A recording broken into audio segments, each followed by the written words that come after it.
Hello friends, स्वागत है आप सभी का आपके अपने YouTube channel geography bye MCQ में।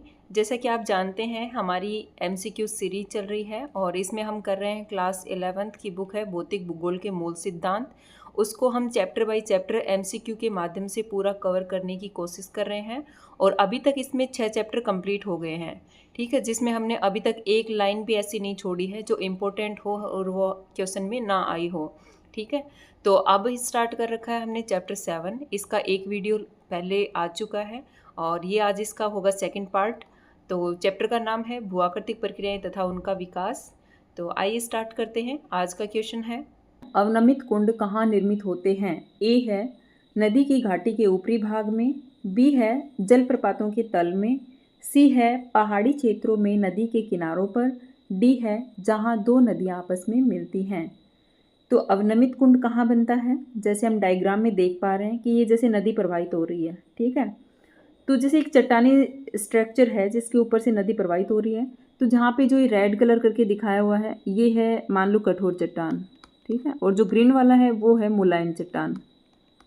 मुलायम चट्टान। तो नदी प्रवाहित होती है तो जो कठोर चट्टानी भाग है उसको कम अपरदित कर पाती है और जो मुलायम चट्टानें हैं उनको अधिक अपरदित करती है। तो इस नदी का मार्ग कुछ इस तरह से बन जाता है। ठीक है, तो कहीं कहीं क्या होता है कि जो मुलायम चट्टानें हैं वो थोड़ी अधिक गहराई तक पाई जाती हैं, जिससे क्या होता है कि नदी उसका अधिक अपरदन करती है। ठीक है, जिससे वहाँ पर क्या बनेगा, वहाँ बनेंगे जलप्रपात।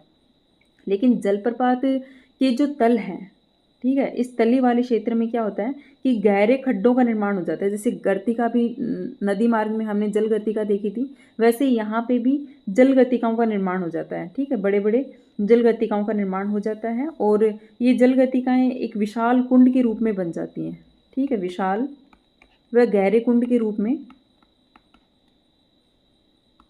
बन जाती हैं। ठीक है, तो ये कुंड क्या कहलाते हैं? ये कहलाते हैं अवनमन कुंड या अवनमित कुंड।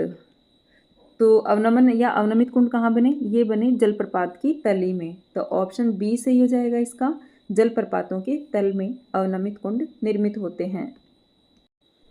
नेक्स्ट क्वेश्चन है, विशाल व गहरे अवनमित कुंड के निर्माण का मुख्य कारण क्या है? ए है नदी घाटी का गहरा होना, बी है छोटे छोटे गर्तों का आपस में मिल जाना, सी है जल के ऊंचाई से गिरने व उनमें शिलाखंडों के वर्ताकार घूमने से, डी है केवल अपरदित चट्टानी टुकड़ों के का जमाव।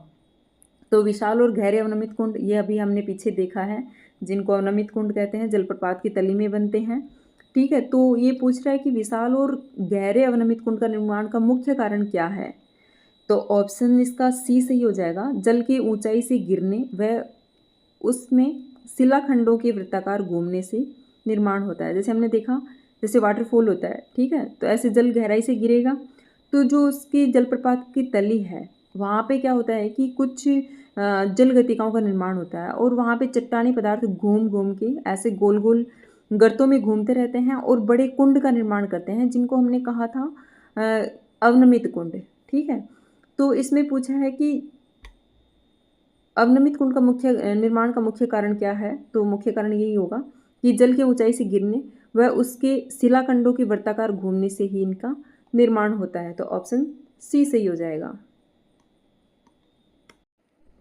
नेक्स्ट क्वेश्चन है, संप्राय मैदान पेनिप्लेन का निर्माण होता है? ए है भूमिगत जल अपर्दन से, बी है हिमनद अपर्दन से, सी है नदी अपर्दन से, डी है पवन अपर्दन से। ठीक है, तो संप्राय मैदान है पेनिप्लेन। ये पेनिप्लेन शब्द किसने दिया था संप्राय मैदान के लिए? ये दिया था मॉरिस डेविस ने। मॉरिस डेविस ने।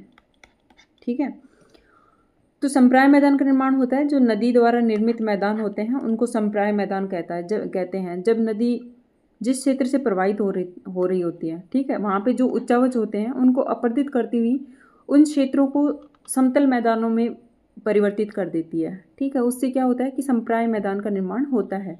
तो ऑप्शन सी सही हो जाएगा इसका, नदी अपरदन के द्वारा संप्राय मैदान का निर्माण होता है। और हम देखते हैं कि जो संप्राय मैदान होते हैं उनके बीच बीच में कुछ ऐसी जो कठोर चट्टानें होती हैं वो उनको पूरी तरह से अपरदित नहीं कर पाती है। मतलब इन चट्टानों कुछ अवशेष हमें दिखाई देते हैं। ठीक है, जैसे अवशिष्ट पहाड़ियों के रूप में हमें दिखाई देते हैं, उनको कहा जाता है मोनार्ड नॉक। ठीक है, मोनार्ड नॉक। नेक्स्ट क्वेश्चन है, संप्राय मैदान में अवरोधी चट्टानों के अवशेष दिखाई देते हैं कहलाते हैं।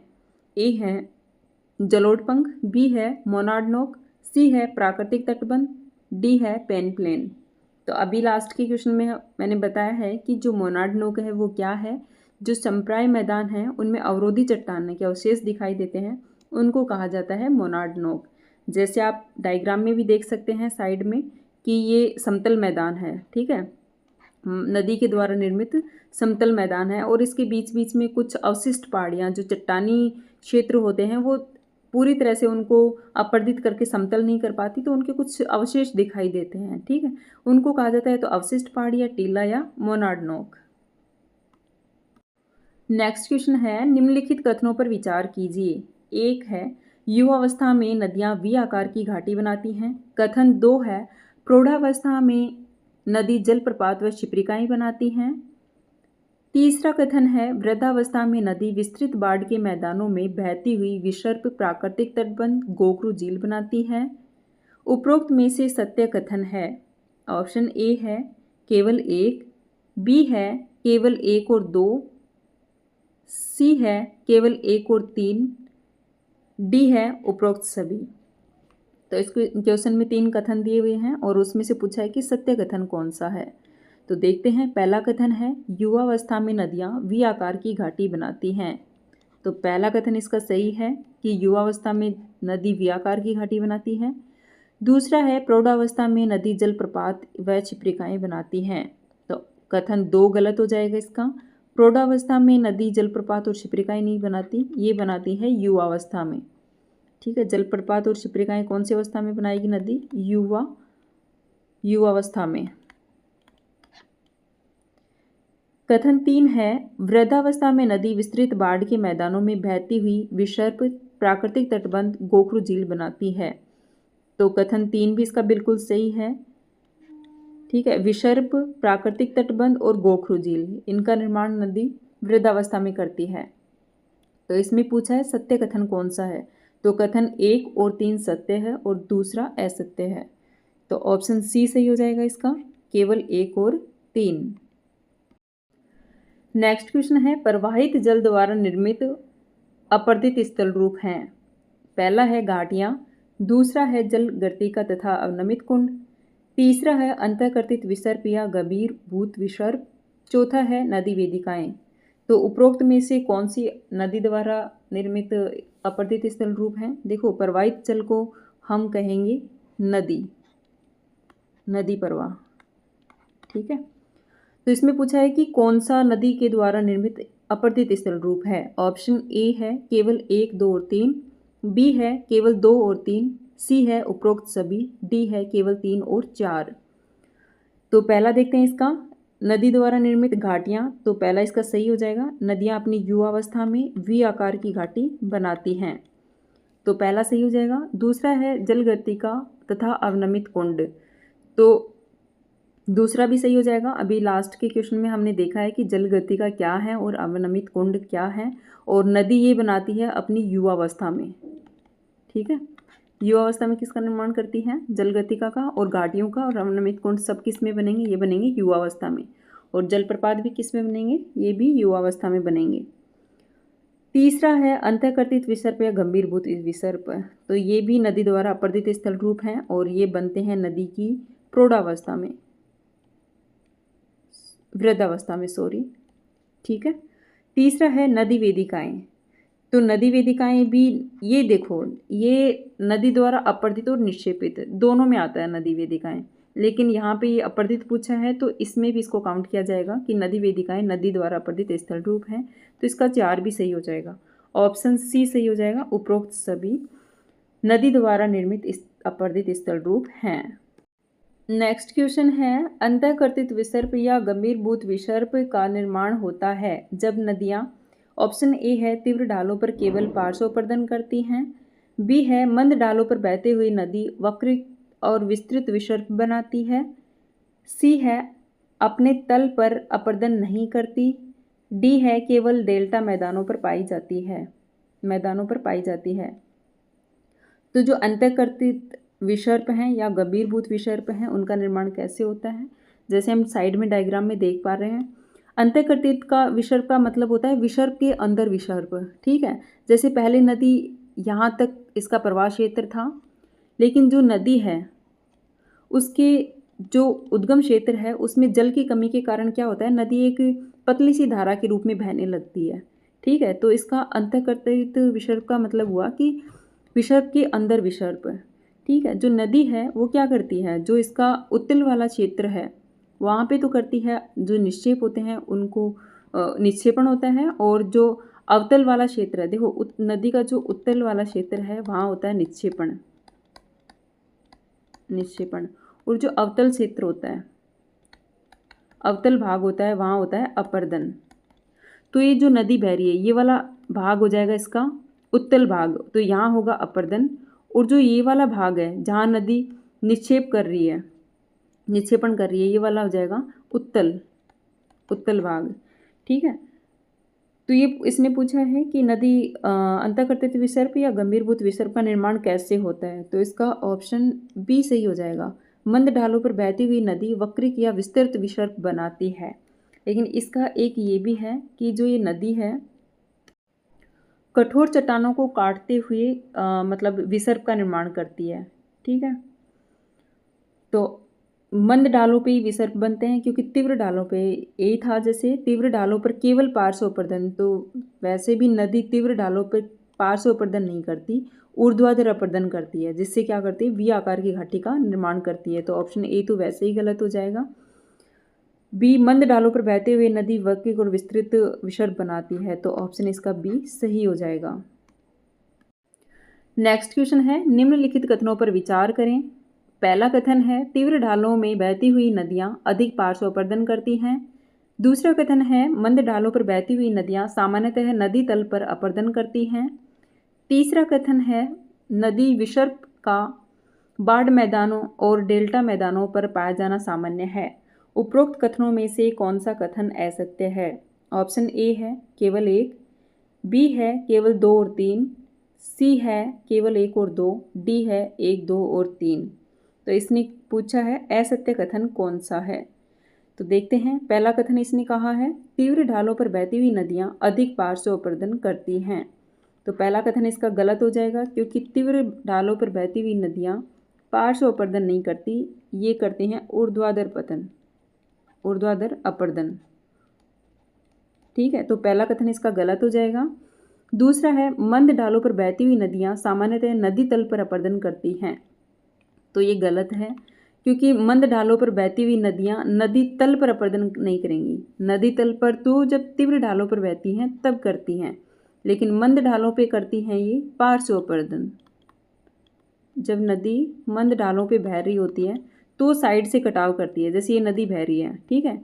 तो ढाल मंद होने पे क्या होगा कि ये नदी और ज़्यादा फैल के इधर मतलब ऐसे साइड से इसको कट करती जाएगी किनारे को, और अधिक क्षेत्र पे फैल के प्रवाहित होती रहेगी। तो इससे क्या होगा, यहाँ पे निक्षेपण भी होता है, जो अवसाद लेके आते हैं उनको निक्षेपित करती हैं, जिससे स्थलाकृतियों का निर्माण होता है, ठीक है। तो ऑप्शन इसका कथन इसका 2 भी गलत हो जाएगा। तीसरा है नदी विसर्प का बाढ़ मैदानों और डेल्टा मैदानों पर पाया जाना सामान्य है, तो कथन इसका 3 सही है। इसने पूछा है कि असत्य कौन सा है, तो पहला और दूसरा असत्य हो जाएगा, तो ऑप्शन सी इसका राइट आंसर हो जाएगा, केवल 1 और 2। नेक्स्ट क्वेश्चन है नदी वेदिकाएं क्या हैं? ऑप्शन ए है केवल जलोढ़ से निर्मित निक्षेपित स्थल रूप, बी है बाढ़ मैदानों के तल में बने विसर्प, सी है प्रारंभिक बाढ़ मैदानों या पुरानी नदी घाटियों के तलों के चिन्ह, डी है नदी के जल स्तर को दर्शाने वाले केवल जल गति का, ठीक है। तो हम साइड की डायग्राम में देख रहे हैं, ये जैसे कोई नदी प्रवाहित हो रही है, ठीक है, इसका क्षेत्र ये है नदी प्रवाह क्षेत्र, ठीक है। फिर ये क्या करती है कि नदी जो प्रौढ़ावस्था में क्या करती है, ये धीरे धीरे वृद्धावस्था में पार्श्व अपर्दन अधिक करती है। लेकिन कई बार क्या होता है कि जो नदी का आधार तल है उसमें ऋणात्मक परिवर्तन होता है, जिससे क्या होता है कि नदी पार्श्व अपर्दन की बजाय जो ऊर्ध्वाधर पतन है आधार तल में अधिक अपर्दन करती है, ठीक है। तो उससे क्या होता है कि फिर थोड़ा आधार तल में अपर्दन करेगी, फिर नदी धीरे धीरे पार्श्व अपर्दन करने लगती है, फिर इसमें ऋणात्मक परिवर्तन, आधार तल में ऋणात्मक परिवर्तन होता है, ठीक है। फिर नदी थोड़ा आधार तल में परिवर्तन करेगी, फिर कुछ दूर बहने के बाद क्या करेगी, पार से अपर्दन करेगी। तो इससे हमें किस चीज़ का पता चलता है कि जो प्रारंभिक बाढ़ के मैदान हैं, ठीक है, नदी कितना मतलब प्रवाहित होकर फैल रही थी, कितने क्षेत्र में प्रवाहित हो रही थी, इस चीज़ का पता चलता है। और नदी घाटी के जो तल चिन्ह हैं उनका पता चलता है कि नदी पहले यहाँ से प्रवाहित होकर बह रही थी, यहाँ तक प्रवाहित हो रही थी, फिर धीरे धीरे इसका क्षेत्र ऐसे घटता गया। ठीक है, तो इससे धीरे धीरे ये सीढ़ी नुमा संरचना बनती जाती है। तो इसमें पूछा है नदी वेदिकाएं क्या हैं, तो हमने डायग्राम में अच्छे से देख लिया है कि नदी वेदिकाएं क्या हैं। ये जो प्रारंभिक बाढ़ के मैदान हैं और जो पुरानी नदी घाटियों की तलचिन्ह हैं, जैसे पुरानी नदी पहले यहाँ तक बह रही थी, फिर यहाँ तक मतलब ये इसके निशान रह गए, तो इससे इस चीज़ का पता चलता है। तो ऑप्शन सी सही हो जाएगा, प्रारंभिक बाढ़ के मैदानों या पुरानी नदी घाटियों के तल चिन्हों का पता चलता है। नेक्स्ट क्वेश्चन है, नदी वेदिकाएं मुख्यतः किस प्रकार के स्थल रूप हैं और वे कैसे बनती हैं। ऑप्शन ए है निक्षेपित स्थल रूप मन ढालों पर पार्श्व अपर्दन से निर्मित। बी है अपर्दित स्थल रूप, ये नदी निक्षेपित बाढ़ मैदानों के लंबवत अपर्दन से निर्मित। सी है जलोढ़ रहित स्थल रूप, केवल क्षैतिज अपर्दन से निर्मित। डी है जलोढ़ रहित स्थल रूप, केवल निक्षेपण से निर्मित। तो क्वेश्चन था अपना कि नदी वेदिकाएं किस प्रकार के स्थल रूप बनाती हैं, तो अभी लास्ट की वीडियो में देखा है, ठीक है, लास्ट की क्वेश्चन में देखा है सॉरी, कि ऑप्शन बी सही हो जाएगा इसका, कि अपर्दित स्थल रूप ये नदी निक्षेपित बाढ़ के मैदानों के लंबवत अपर्दन से निर्मित होती हैं नदी वेदिकाएं। ठीक है, आई होप आपको ये क्वेश्चन अच्छे लगे होंगे और समझ में भी आ गए होंगे। तो आज की वीडियो में इतने ही क्वेश्चन हैं और जो क्वेश्चन बच गए हैं वो हम आगे की वीडियो में देखेंगे। और आज का ये वीडियो यहीं समाप्त होता है। धन्यवाद।